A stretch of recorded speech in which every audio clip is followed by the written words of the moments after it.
Bonjour à tous, bienvenue sur Watchalist et on se retrouve aujourd'hui pour le dernier épisode de comment on appelle ça, on découvre une montre. Oui, voilà, très bien. On va Découverte appeler de ça comme montre. ça, du coup. On a déjà fait deux modèles chacun, Meryl et moi, et aujourd'hui le deuxième modèle pour Vincent qui nous parle aujourd'hui de sa Cartier Tank. C'est parti.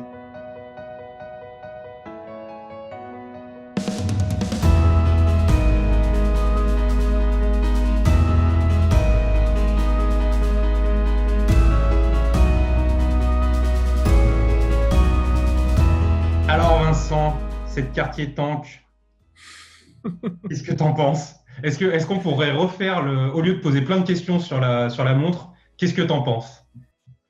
Oh, bah, c'est pas mal, hein. Allez, générique de fin.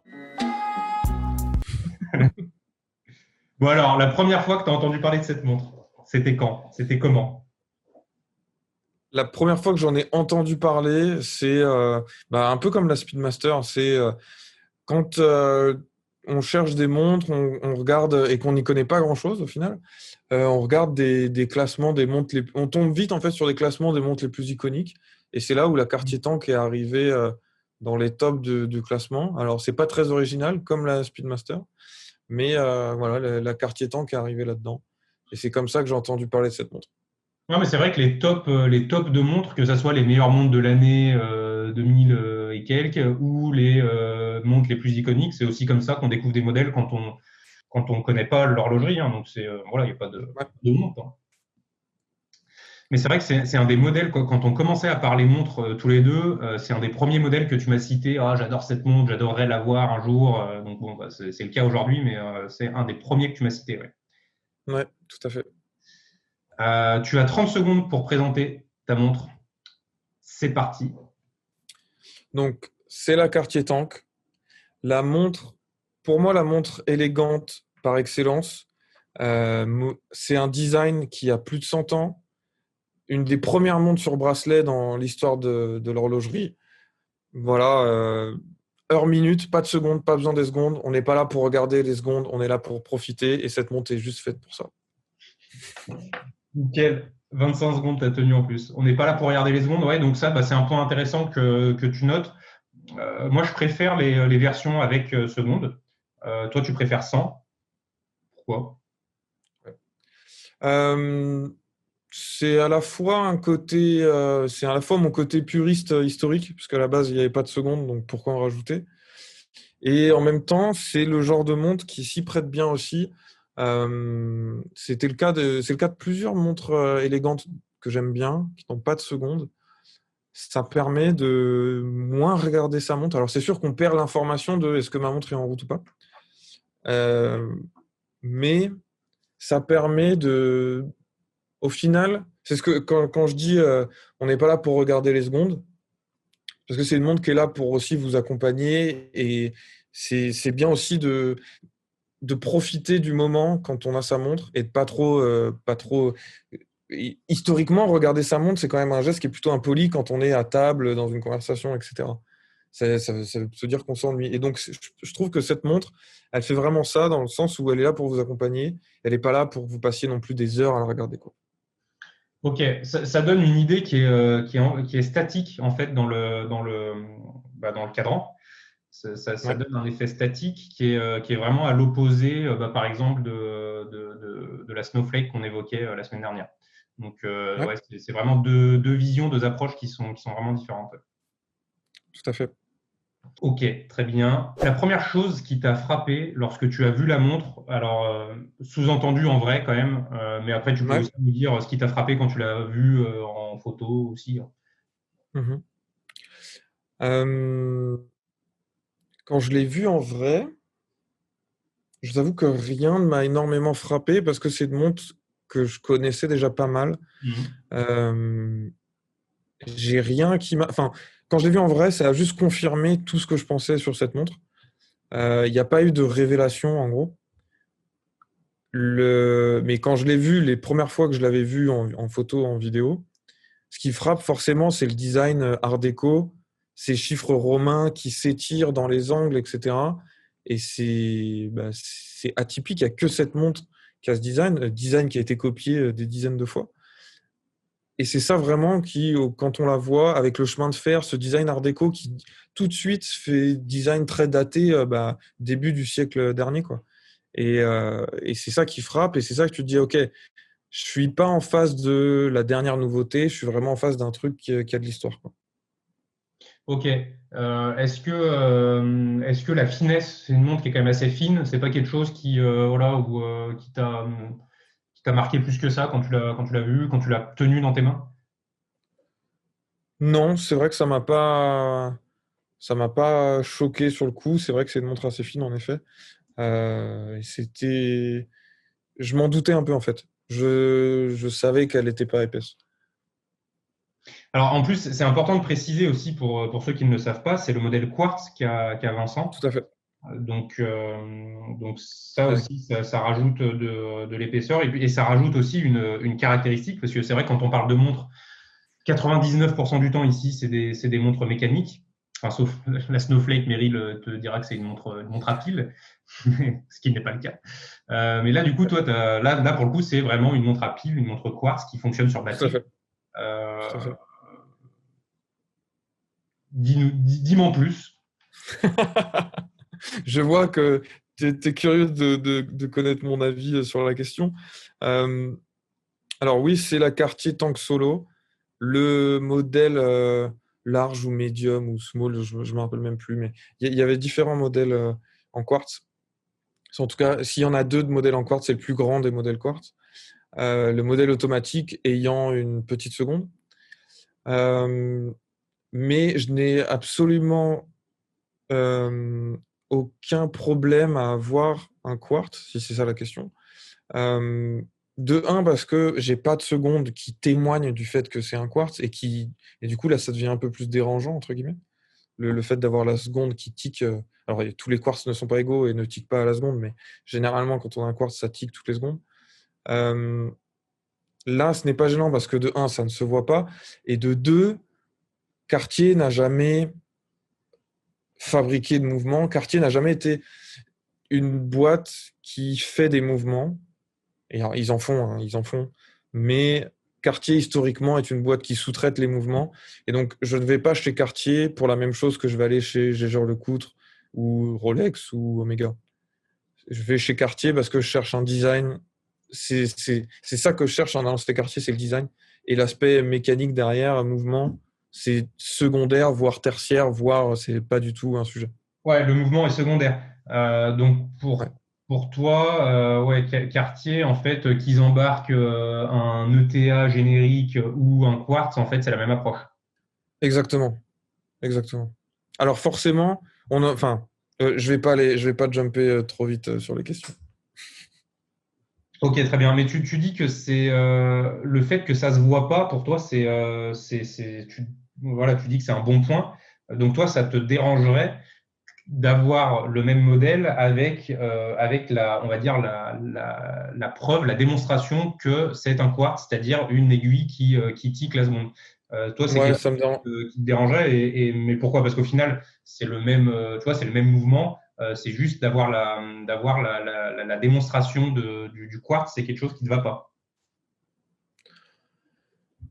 Peut-être, ouais. Mais c'est la seconde en général qui me dérange. Et en plus, une seconde qui tique, ça, je pense que ça me dérangerait beaucoup plus. Et c'est sûr que je n'aurais pas acheté ce modèle s'il y avait une seconde qui tiquait toutes les secondes. D'accord. Parce que dit comme ça, en fait, ça peut laisser penser en fait que tu veux cacher l'aspect quartz en fait et ne mettre en avant que le design en laissant un peu un flou sur est-ce que c'est une quartz ou une mécanique, tu vois. Alors, c'est pas, enfin, comment dire? C'est pas une honte, mais c'est loin d'être un avantage de la montre. Comme je te dis, c'est pas un sujet pour moi. C'est le mouvement. Il y a rien qui mérite. Enfin, il mérite pas d'être mis en avant en fait. Et donc le fait d'avoir la seconde qui tique, ça rappelle qu'il y a un quartz, alors que c'est pas une montre où c'est important de savoir qu'il y a un quartz dedans. Ah, ok. En fait, tu veux reléguer absolument le mouvement au dernier rang. Et donc, pour ça, en fait, le fait d'avoir une seconde qui tape la seconde, ça serait le remettre sur le devant de la scène et ce que tu ne souhaites pas, si je synthétise. C'est ça. C'est ça. Excellent. Très bien. Quel est l'aspect et la décision de design dans cette montre qui aurait pu être un point négatif, qui aurait pu foirer et qui, au final, se retrouve être quelque chose qui fonctionne bien? C'est la couronne avec un joyau, une pierre sur la couronne. Ouais. C'est quelque chose qui est très particulier, et qui, au final, je trouve, rend très bien parce que c'est bleu, ça rappelle les aiguilles et ça fait une petite touche de couleur. Mais c'est vrai que c'est une couronne qui est loin d'être moderne et qui n'apporte rien à part de l'esthétisme et du bling, entre guillemets, quoi. Mhm. Ok. Mais donc pour toi, ça fonctionne bien, quoi. Ouais, carrément. Ça va avec. Et la plupart des quartiers ont d'ailleurs une couronne de ce type-là. Je vois mal cette montre sans cette couronne. N'importe quelle autre couronne ferait bizarre pour moi. Peut-être parce que je suis énormément habitué à la voir aussi. Ouais, Mais il y a une question d'habitude aussi. C'est vrai que c'est clairement une signature, quoi. Donc, ouais. c'est ça. Ça fait partie des nombreux codes de design de cette montre, quoi. Ok. Si tu avais une chose à changer dans cette montre, un élément. Le... Alors, il y a deux choses. En fait, il y a un point où ça aurait pu, si vraiment, pour faire le puriste ultime, les aiguilles, je les aurais changées pour des aiguilles Breguet. Parce que les premières quartier tank sont sorties avec des aiguilles Breguet. Ouais. Voilà. C'est vraiment histoire de dire si je veux aller dans le délire Il y à a encore fond. des modèles qui sortent contemporains avec les aiguilles Breguet? Oui, mais très peu. Dans les années 2000, il y en a eu quelques-uns, mais très peu. Des Santos aiguilles Breguet, Hmm. mais ça reste léger. Et un autre point aussi qui peut être gênant, enfin, ça me dérange pas parce que ça se voit pas, mais j'aurais préféré faire autrement, c'est que le fond de boîte est en acier, alors que tout le boîtier est en or. Euh, on coupe les coups, hein, Vincent. On peut le faire. Donc on a tout le boîtier en or, mais le fond vissé est en acier. Bah, j'aurais préféré qu'il soit en or. Bah ouais, bah t'aurais payé 500 € de plus. Ouais, c'est sûr. Est-ce que toi, tu avais un point à changer, toi, sur la montre? Non. Alors, si je te troll un peu et que je sors une hérésie, ça serait de ne plus utiliser les chiffres romains. Ouais, ouais, je vois ce que tu veux dire, mais c'est. Il y a eu quelques modèles des quartiers, pas forcément des quartiers tank, mais ou des quartiers tente cintrés ou d'autres modèles avec des chiffres arabes. C'est différent. Bah, C'est. là, on perd l'ADN complètement, quoi. Donc, c'est pour ça que. Ouais, ouais. Mm, mm. Pour Mais ça après, que- le quartier, dans les années 40, 50, a pris beaucoup de liberté avec ce design et il y a eu des choses très réussies, quoi. C'est là où sont sortis des modèles iconiques, enfin des modèles, la Crash, la Baignoire, la Baignoire peut-être avant, mais il y a beaucoup de modèles qui sont sortis avec Cartier Londres dans les années 40-50 où ils ont pris énormément de liberté sur le design et ça a donné des modèles qui aujourd'hui existent encore, quoi. Hmm. Une autre marque que tu challengerais pour faire sa version de ce modèle. Je pense que je challengerais, pour moi, l'autre marque qui est au même niveau enfin, autre marque française aussi qui est un peu dans ces mêmes niveaux d'élégance, c'est Breguet. Et pour moi, je challengerais Breguet. Alors, on va pas avoir une montre qui s'éloigne énormément de la Cartier Tank, je pense, mais je serais curieux de voir quand même. Je serais curieux Ouais, de mais ça, voir. Ils peuvent amener ils ont des cadrans qui sont pleins de guillochages, etc. Ça peut être intéressant. ouais. Ils peuvent ramener.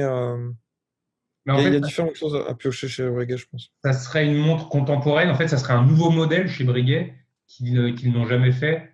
Ouais. Ouais, je les vois mal partir là-dessus aujourd'hui, parce que Breguet se base beaucoup sur ses designs historiques. Ouais. Mais justement, ça serait les sortir un peu de ce qu'on connaît chez Breguet aussi, quoi. Ouais. Ouais, moi j'aurais dit, pour rester sur la même approche, moi j'aurais dit Hermès, tu vois. Ah oui. Tu vois, d'une marque qui voilà, qui est pas reconnue pour être une manufacture, mais qui est plutôt connue pour ses designs, même si Hermès une manufacture. C'est un peu la même approche, quoi. Ça peut être intéressant. Mhm. Ah ouais, ok. Bulgarie, ça peut être intéressant aussi, en y pensant là, en y réfléchissant. Bulgarie qui, comme Cartier, est une marque de joaillerie, Mm. qui, comme Cartier, cartonne pas mal dans les montres aussi. Tu vois, des marques comme Bulgari ou Piaget, ça peut être intéressant aussi de savoir ce qu'ils Ouais, ont. en fait, tous les horlogers, toutes les marques qui ont créé une division horlogerie, en fait, et qui ne sont Mhm. pas des horlogeries dans leur ADN. Ouais, Voilà, pour un peu avoir la même approche et basée sur le design, quoi. ouais, mais voir ce qu'ils arrivent à aussi piocher dans leur histoire pour mettre Ouais. sur ce modèle-là. Ouais. Euh, Est-ce que cette montre vieillit bien depuis que tu l'as achetée? Oui. Alors, c'est une des montres que je porte le moins, mais c'est volontaire aussi. C'est une montre que j'aime garder pour des occasions. Mais à chaque fois que je la mets, c'est un bonheur, quoi. Ça me rappelle. Voilà, c'est aussi la montre que j'ai achetée pour célébrer mon mariage aussi. Donc, j'ai beaucoup d'attachement émotionnel à cette montre. Et donc, chaque fois que je la mets, ça me met dans un bon mood. Et donc, ouais, ouais, elle vieillit très bien et elle va continuer comme ça, quoi. Il n'y a pas de souci là-dessus. Est-ce que tu te sens dans les années folles quand tu la mets? Ouais, carrément. Ouais. Est-ce que tu te prends pour Gainsbourg? Euh, La meilleure montre à ajouter pour faire une collection de deux montres en complément de celle-ci. Si je dis la Omega Speedmaster, c'est un peu cliché parce que je reprends ma collection, mais je suis pas mal convaincu par ça, quoi. Le- une montre sportive, une montre habillée. Si on veut avoir une collection équilibrée, Speedmaster, Cartier Tank, il y a difficilement mieux. Ouais, ouais, ouais, ça marche bien. Par contre, t'as rien d'étanche. Ouais, mais c'est pas un souci. La Speedmaster est un peu étanche. Bon, c'est pas, on peut quand même se laver les mains avec, quoi, mais bon. Mais Ouais. sinon, après, on peut aussi dire une collection de deux montres avec deux montres, pas forcément besoin d'avoir une montre étanche, tu vois. Tu peux dire, je fais une Cartier et une Breguet, et tu restes dans du français élégant, tu vois. Ouais, ça fait une collection, ça fait deux montres élégantes, quoi, ouais. Ouais, une or jaune, une or blanc. Ouais, ouais. Ça peut marcher, ouais. Ouais. C'est une collection qui est axée que d'un côté, mais pourquoi pas. Ok. Si tu pouvais aller n'importe où et faire ce que tu veux avec cette quartier tank, qu'est-ce que tu ferais? Sans partir je remonterai le temps et j'irai serrer la main de Louis Cartier. Euh, Tu je lui serres la pense main que et tu lui dis quoi? Merci, monsieur j- Cartier. j'adore ce que vous faites. J'adore. J'aime trop ce que tu fais, Louis. Continue. Keep up Euh, the good work. non, mais après, si je peux, c'est c'est con, mais de revivre, tu vois, de la reporter à mon mariage et tout, c'est ça qui me ferait plaisir. Alors du coup, d'avoir des célébrations comme ça avec des gens qui me sont chers et tout. C'est ça aussi que symbolise cette montre. Et je me vois pas aller moi tout seul à un endroit, tu vois. Je me vois pas dire je vais aller au Festival de Cannes ou quoi. C'est beaucoup moins important pour moi voilà, des gros moments en famille et tout, c'est dans ces moments-là que je veux la porter. Ok, très bien. Et enfin, est-ce que tu la conseillerais en collection d'une montre? C'est difficile.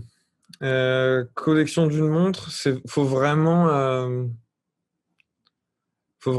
avoir un mode de vie qui permet de porter une montre élégante en or tous les jours. Ça peut si on est quelqu'un qui vit un peu dans le passé, entre guillemets, enfin, qui aime bien les objets vintage et qui brillent aussi. Pourquoi pas, mais franchement, je le recommanderais à très peu de personnes, quoi. Ouais, Si tu non. vois, si ma grand-mère, elle me demande une montre, je pourrais lui dire une Cartier Tank et vas-y, tu la portes tous les jours, tu vois. Ouais, Mais voilà. clairement, non, c'est pas une. Enfin, pour moi, hein, c'est pas une bonne collection d'une montre. Mis à part, bah, ça rejoint un peu ce que tu dis sur ta grand-mère. Un retraité qui est chez lui, qui se met son petit costume, tu vois, qui aime bien être un peu stylé, qui se met sa petite chemise tous les jours pour aller se balader, acheter son pain. Pourquoi pas? Mais il y a vraiment que dans ce cas-là, quoi. Et donc c'est quelque chose qui est assez loin de nous encore. Donc Surtout que c'est la version en or. La version en acier est plus versatile, forcément, parce que la même montre existe en acier. Et d'ailleurs, dans les récentes, je pense que l'équivalent, ce serait les Solar, celles qui sont les Cartier Tank Solar ou Solar Pulse, ou je ne me rappelle plus comment elles s'appellent, mais qui sont solaires, qui sont à quartz et ouais, solaire. qui sont sortis l'année dernière, là, ouais. Ouais. Et je trouve que c'est un très beau move et je pense que c'est l'équivalent aujourd'hui de ces montres-là. Et je les trouve un peu plus versatiles en acier, même si on est d'accord que c'est pas une montre enfin, c'est une montre très élégante et du coup, ça va avec un mode de vie si tu veux la porter tous les jours, quoi. Ouais. Non, la collection d'une montre, c'est vraiment pas une bonne piste pour moi, parce que tu peux la mettre que dans des occasions spécifiques et tu vas la mettre en mode décontracté et ça va pas, quoi. Alors, je sais que toi, tu la portes aussi en jogging Marcel, mais ça ressemble à rien, quoi. Ouais, mais si tu as la version en acier, je pense que tu peux mettre tu vois, un bracelet en cuir qui n'est pas du croco, qui est en veau retourné, ou enfin, tu vois, un cuir lisse, pas Ouais. très brillant, Ouais, mais ça passe un peu mieux et tu peux. t'as beau mettre n'importe quel bracelet, t'as un design hyper habillé avec les chiffres romains Ouais. carrés en or. Tu la mets sur un atto. L'angle Monato, même Ouais, pas. c'est ça. Non, Euh, mais on est d'accord, ça, c'est pas une très bonne collection d'une montre, quoi, c'est sûr. non. Ok, très bien. Eh ben, merci Vincent. Tu as quelque chose à rajouter sur ta Cartier Tank? Non, non, c'est tout. C'est Nickel. tout. Eh ben, merci Merci, pour le Florent. retour d'expérience. Et bah, à Merci à bientôt. tous. Merci à tous d'avoir regardé la vidéo et à la prochaine. Ciao. Plus.